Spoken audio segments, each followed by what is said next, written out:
Last video तक हम आपको बताए थे आपका थोरैसिक कैविटी का पार्ट है ना, प्लूरल मेम्ब्रेन के बारे में बताए थे। अब हम देखेंगे कि ये जो रेस्पिरेशन है ये कितने स्टेप्स में होता है ना। तो आपका एनसीईआरटी इसको 5 स्टेप में डिवाइड किया है ना। There are 5 steps of respiration.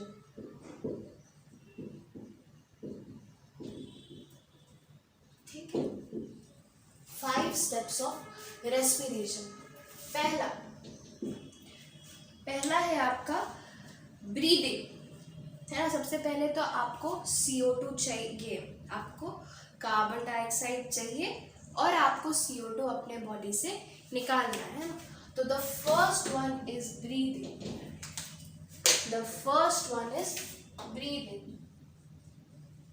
ठीक है, ब्रीदिंग में क्या होगा?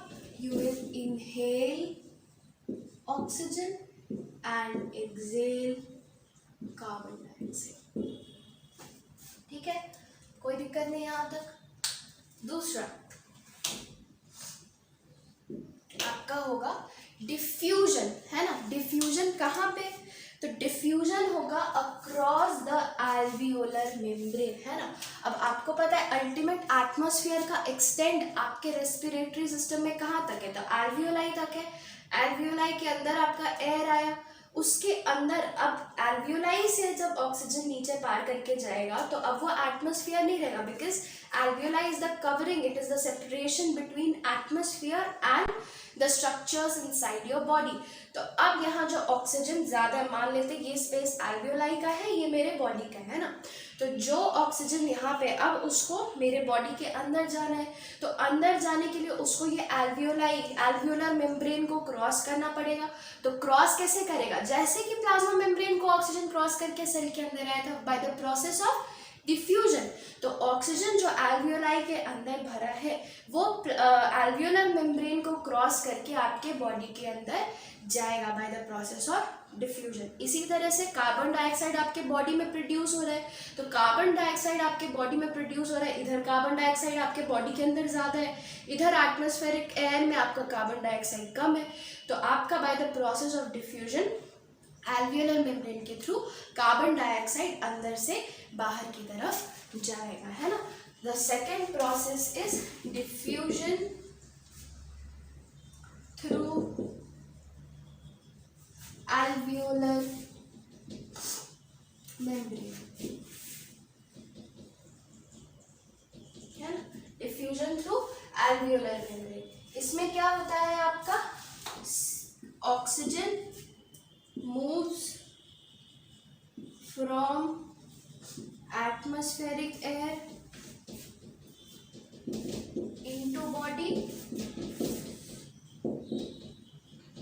है ना, and carbon dioxide moves from body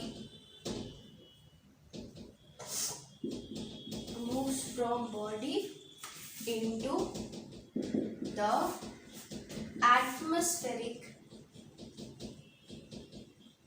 air। ठीक है, ये हो गया आपका। थर्ड प्रोसेस इज, अब ये जो ऑक्सीजन मेरे बॉडी में लंग्स के पास आ गया है ना एल्वियोलाई को क्रॉस करके, अब उसको बॉडी के हर सेल तक पहुंचाना होगा। ठीक है, हर सेल तक पहुंचाने के लिए क्या करना होगा? मेरे को ट्रांसपोर्टेशन सिस्टम करना पड़ेगा। तो नेक्स्ट इज आपका third process is transportation of oxygen to the cells of the body. और CO2 आपके लंग्स तक पहुंचा कैसे? CO2 आपके लंग्स तक सेल से by the process of transportation पहुंचेगा है ना। हर सेल तो आपका बॉडी का CO2 प्रोड्यूस कर रहा है, तो उसको भी तो लंग्स तक लेकर आना होगा। तो जो थर्ड प्रोसेस है that is transportation of gases है ना। जो थर्ड प्रोसेस है आपका that is transportation of gases. जो थर्ड स्टेप है आपका that is transportation of gases, that is transportation of gases है ना। इसमें कौन कौन सा गैस किधर से किधर ट्रांसफर होगा? Oxygen is transported to the tissues of body, है ना. और carbon dioxide is transported from the tissues of body to the lungs. ठीक है, to the tissues of the body from the lungs यहाँ पे है ना.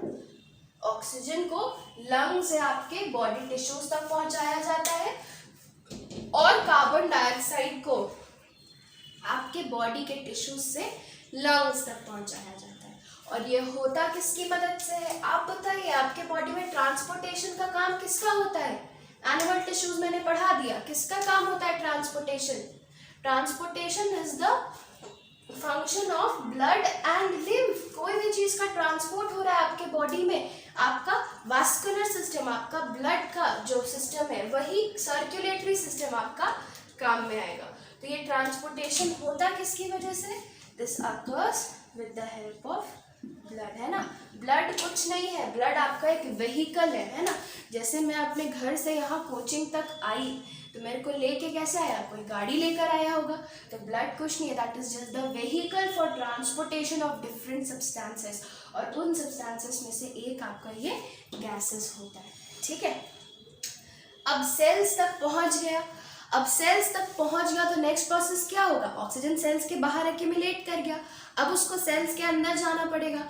तो then it will be diffusion of gases again, but through the cellular membrane. पहला diffusion कहाँ हुआ था, एल्वियोलाई से के थ्रू हुआ था. एटमॉस्फेरिक एयर से ऑक्सीजन घुसा था, एल्वियोलाई को पार किया था, पार करके मेरे बॉडी के अंदर घुसा था. बॉडी के अंदर घुस के ट्रांसपोर्ट हुआ, सेल्स तक पहुंचा. अब ये सेल्स के बाहर ही है अभी, अब इसको सेल के अंदर जाने का है. तो सेल के अंदर कैसे जाएगा, again by the process of diffusion. मेरा अल्टीमेट एम तो यही है ना कि मेरे सेल तक मेरे को ऑक्सीजन पहुंचाना. मैंने कहा कि अल्टीमेट ट्रांसपोर्टेशन कैसे होगा, it will B bye diffusion, है ना. तो जैसे ही मेरा सेल के पास ऑक्सीजन पहुंचेगा वो सेल के अंदर डिफ्यूज करेगा और जो कार्बन डाइऑक्साइड एक्स्ट्रा प्रोड्यूस हुआ है उसको बाहर भी तो निकालना है. तो वो बाहर कैसे निकलेगा, सेल के अंदर से, by the process of diffusion, है ना.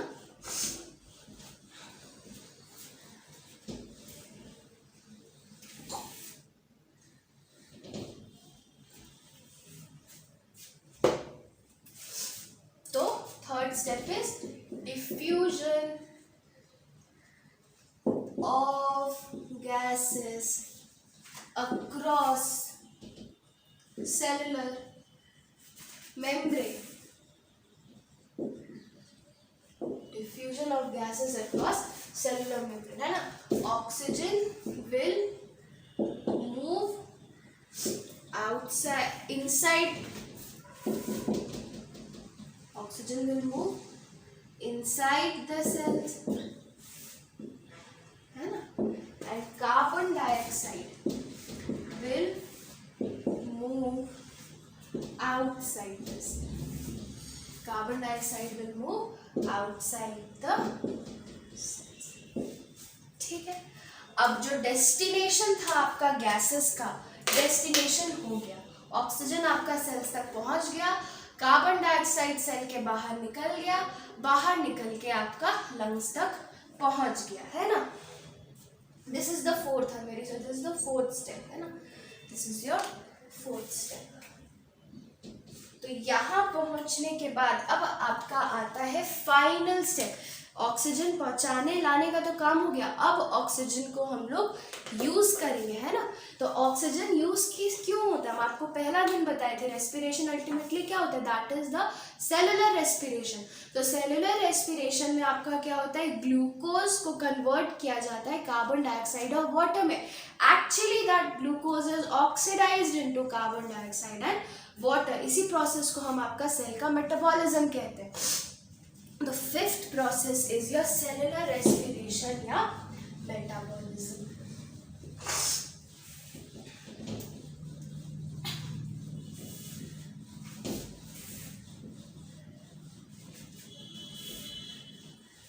है ना.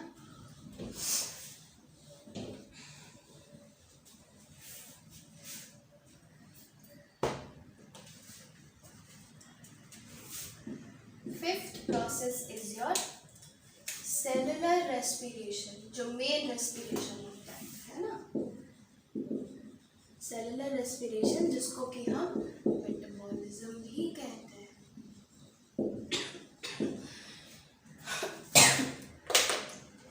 ठीक है, तो इसमें आपका होता क्या है, इसमें your glucose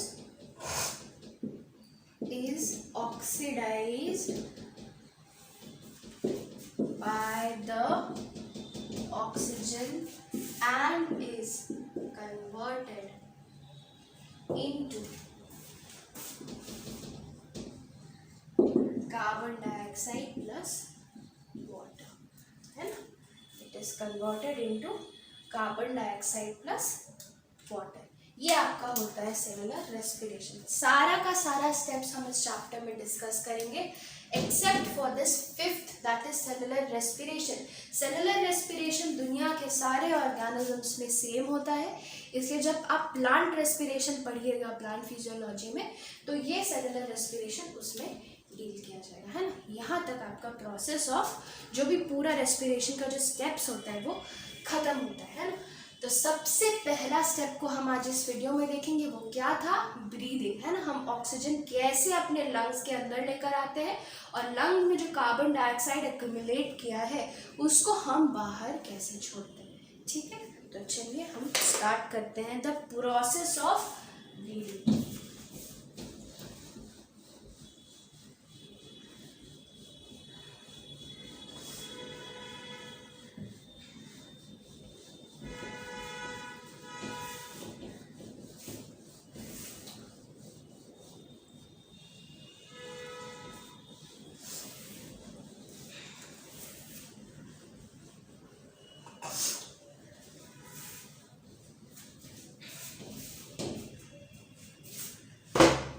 mechanism of breathing. तो मैकेनिज्म ऑफ ब्रीदिंग बताने के बारे के पहले हम आपको 2-3 टर्म से इंट्रोड्यूस कराएंगे कुछ। सबसे आप लिखते जाइए, है ना, I am not writing it down, या मैं लिख देती हूँ, सब टर्म्स लिख देती हूँ। चलिए, तो पहला टर्म इज योर इनहेलेशन या इंस्पिरेशन, इनहेलेशन या फिर इंस्पिरेशन। इनहेलेशन इंस्पिरेशन क्या हुआ, सांस अंदर लेने को हम इनहेलेशन या इंस्पिरेशन कहते हैं। ठीक है, दूसरा वर्ड आपका हो गया एक्सहेलेशन या फिर एक्सपिरेशन। एक्सपिरेशन या एक्सहेलेशन क्या हुआ, सांस बाहर छोड़ने को हम एक्सपिरेशन कहते हैं। ठीक है, अब आपका जो ब्रीदिंग होता है, ठीक है, that is because of negative pressure. Breathing is because of negative pressure. मैं आपको समझाऊंगी, अभी के लिए आप बस लिख लो, breathing is because of negative pressure. ठीक है, इसके बाद चौथा हम जानते हैं muscles involve.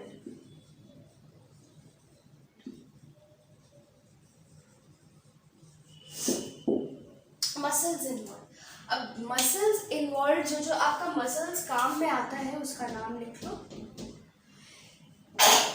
Very sorry, excuse me. 4 group of muscles काम में आता है। पहला होता है आपका डायफ्राम,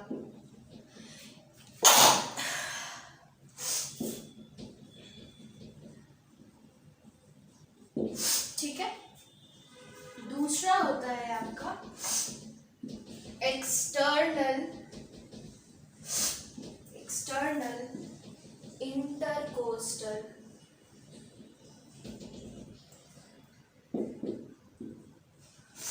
मसल्स।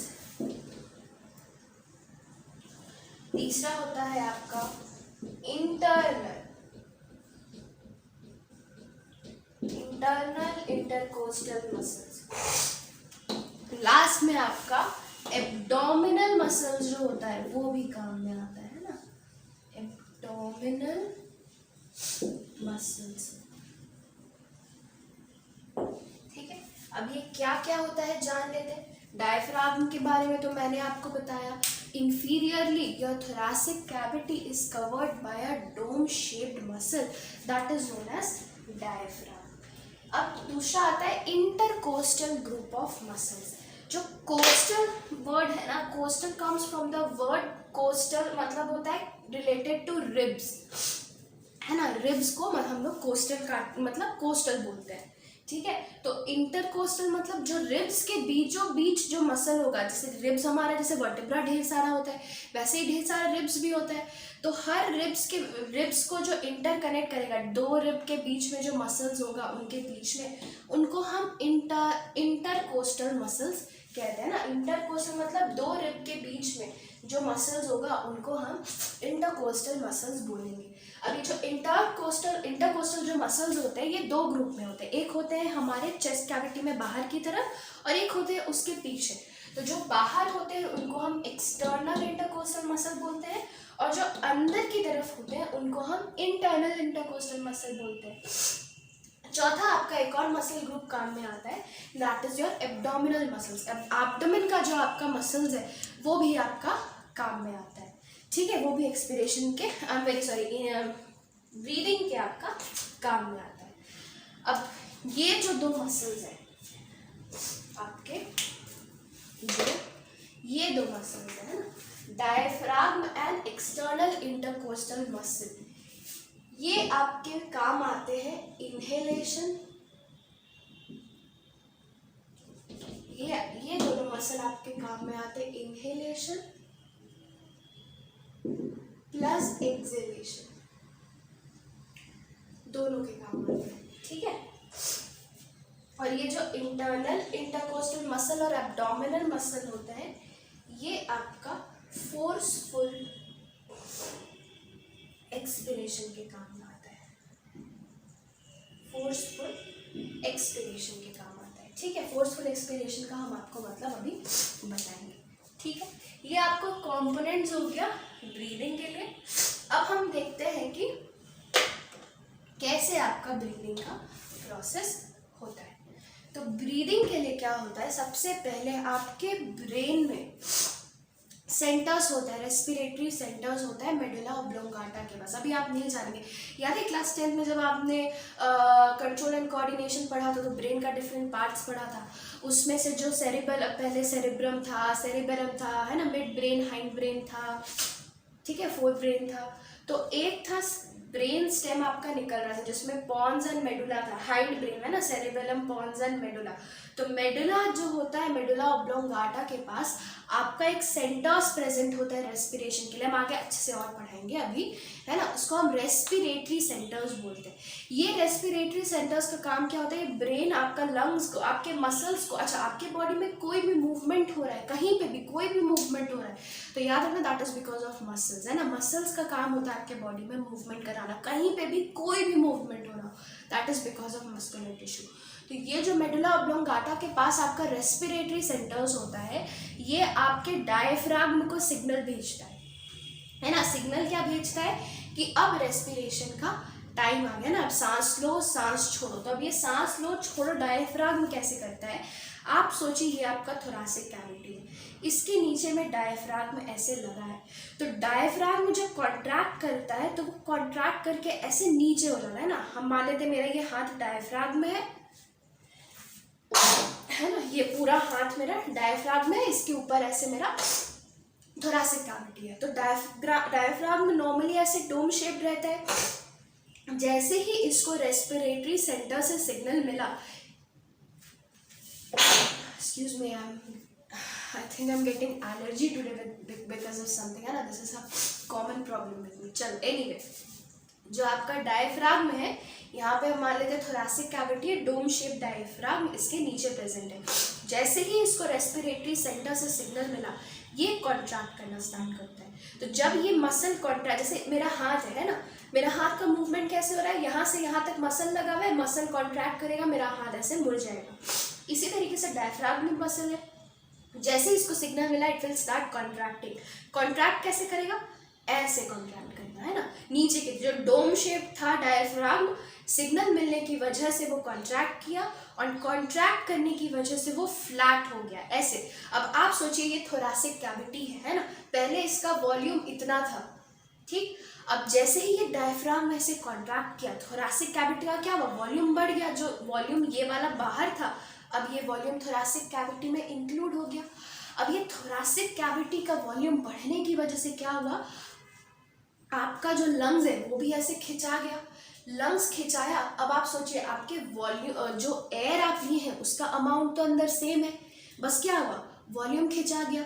अब वॉल्यूम बढ़ जाने की वजह से प्रेशर आपका अंदर घट गया, है ना। इट इज जस्ट लाइक कि आप एक ग्लास ऐसे मुंह पे रखिए और उसके अंदर से हवा सक कर लीजिए, तो क्या होगा, चिपक जाता है। चिपकता क्यों है, बिकॉज आप जितना वॉल्यूम है वहां पे एयर का, आप जितना वॉल्यूम है ग्लास का, उसमें जो एयर का वॉल्यूम होना चाहिए था आप उससे कम एयर डालें, तो क्या होगा, वो बाहर से एयर खींचने की तरह कोशिश करता है, ठीक है। तो इसी तरह से जैसे ही हमारा लंग्स का, पल्मोनरी कैविटी का हमारा ऐसे वॉल्यूम बढ़ा तो प्रेशर कम हो गया। एटमॉस्फेयर के डायरेक्ट कांटेक्ट में हमारा पल्मोनरी कैविटी मतलब कि आपका लंग का कैविटी है ना, एल्वियोला ये सबको मिलाकर बोलते हैं। तो जैसे ही आपका पल्मोनरी कैविटी का प्रेशर डिक्रीज किया एटमॉस्फेयर के साथ कांटेक्ट में, यहाँ पे आपका प्रेशर ज़्यादा है। प्रेशर ज़्यादा होने की वजह से क्या होगा, अंदर का में तुरंत एयर बाहर से अंदर मूव करेगा। तो हम जैसे ही सांस लेते, मेरा डायफ्राम कॉन्ट्रैक्ट किया, डायफ्राम कॉन्ट्रैक्ट करने की वजह से थोरैसिक कैविटी एक्सपैंड किया, थोरैसिक कैविटी एक्सपैंड करने की वजह से मेरा पल्मोनरी कैविटी एक्सपैंड किया। पल्मोनरी कैविटी एक्सपैंड किया तो जो प्रेशर है वो नीचे चला गया क्योंकि वॉल्यूम बढ़ गया, है ना। वॉल्यूम बढ़ने की वजह से प्रेशर नीचे गया, प्रेशर नीचे गया तो प्रेशर लो हो गया, प्रेशर अंदर नेगेटिव हो गया, एटमॉस्फेयर के नीचे चला गया। अब एटमॉस्फेयर के साथ डायरेक्ट कांटेक्ट में जैसे ही प्रेशर नीचे गया, उस प्रेशर को इक्वलाइज करने के लिए एयर तुरंत आपका एटमॉस्फेयर से आपके लंग्स की तरफ मूव करेगा। This is your process of inhalation, है ना। अब इस इनहेलेशन में आपका डायफ्राम के अलावा एक और मसल काम में आता है, that is your external intercostal muscles, है ना। ये भी आपका ऐसे करके रिब्स को एलिवेट करता है, जिसके वजह से आपका एंड आगे पीछे की तरफ आपका कैविटी का ये बढ़ जाएगा। ऊपर से नीचे जब डायफ्राम कॉन्ट्रैक्ट किया तो ये ऊपर नीचे का वॉल्यूम बढ़ाया, जब आपका एक्सटर्नल इंटरकोस्टल मसल कॉन्ट्रैक्ट करेगा तो ये रिब्स को ऐसे करके उठा देता है। तो रिब्स ऐसे उठाने की वजह से आपका आगे पीछे की डायरेक्शन में आपका थोरैसिक कैविटी का वॉल्यूम बढ़ जाता है, ठीक है। ये हो गया। उसके बाद ये जैसे ही ब्रेन से फायरिंग स्टॉप हुआ, डायफ्राम को सिग्नल मिलना बंद हो गया। सिग्नल मिलने बंद होने की वजह से क्या होता है, वो जो कॉन्ट्रैक्टेड स्टेट में था अब ये रिलैक्स करेगा। अब ये रिलैक्स करने के लिए क्या करता है, जो ऐसे था ऐसे करके रिलैक्स करेगा। रिलैक्स किया, है ना, एक्सटर्नल इंटरकोस्टल मसल की जो रिब्स को ऐसे उठाया था वो वापस किया। तो अब जैसे ही वापस किया, एयर तो हम ज़्यादा ले रखे हैं, जैसे ही वो कॉन्ट्रैक्ट करेगा प्रेशर अंदर का बढ़ गया। प्रेशर अंदर का बढ़ गया, बाहर प्रेशर कम है, तो एयर क्या करेगा, तुरंत अंदर से बाहर की तरफ मूव करेगा, है ना। तो आपको जो इनहेलेशन होता है वो पॉजिटिव की वजह से नहीं होता, that is because of negative pressure, है ना। आप इनहेल क्यों किए, आप इसलिए किए क्योंकि आपका जो पल्मोनरी कैविटी का प्रेशर था दैट वेंट नेगेटिव बाहर के हिसाब से, इसलिए हम बोले थे कि नेगेटिव प्रेशर की वजह से आपका इनहेलेशन होता है। एक्सपीरेशन जो हुआ दैट इज पॉजिटिव, क्यों, क्योंकि जैसे ही ये सब रिलैक्स किया थोरैसिक कैविटी का वॉल्यूम आपका घट गया और रिलैक्स करने की वजह से प्रेशर बढ़ गया और यहाँ पे पॉजिटिव प्रेशर क्रिएट हुआ जो कि फिर एयर को बाहर ढक ले लिया, है ना। This is your process of inhalation and expiration. Internal and abdominal muscles का रोल फोर्सफुल एक्सपीरेशन में हम नेक्स्ट वीडियो में बताएंगे। नेक्स्ट वीडियो में जो हम बताएं आपको अभी उसको हम अच्छे से नोट्स में लिखा भी देंगे, ठीक है। ये आपके एग्जाम्स में आ जाता है। आई थिंक आपको समझ में आ जाना चाहिए। अगर नहीं समझ में आया तो please feel free to WhatsApp me and please अपना NCERT ज़रूर पढ़िएगा। पेज नंबर 271 तक मैंने मोर और लेस बताया है।